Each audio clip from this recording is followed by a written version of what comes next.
Hey guys, with budget season coming up, I've been getting a lot of questions about reserve funding and how it works and what an association needs to reserve for. How do you do the reserve calculations? How do you partially fund reserves? And then after that, questions about the differences between accounting via straight line method and accounting via the pooling method. So we're going to go over those concepts over the next couple of videos. The first one is, what do you need to reserve for in the first place? Now, the Condominium Act and almost every single association's governing documents requires that an association reserve for 4 major categories.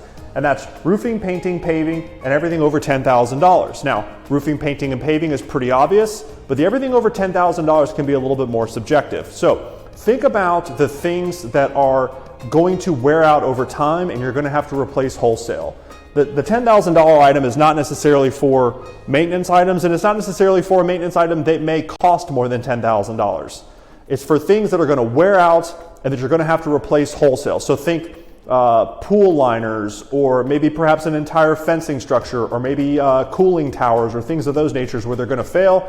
You know they're going to fail over time. They have a useful life, and you should be saving up money for those things over time. The other thing is, keep in mind that just because something costs $10,000, if you haven't already made a reserve item for it, you can't use reserve funds for it. So this is what you have to lead with. Make sure you've got categories set up for the roofing, painting, paving, then define what you're going to reserve for everything over $10,000, and then you can use those funds for those defined categories. And then once those money goes into these reserve accounts, it has to stay in those reserve accounts unless your owners vote to approve otherwise. We'll be talking about how to calculate those reserves very shortly. Thanks, guys.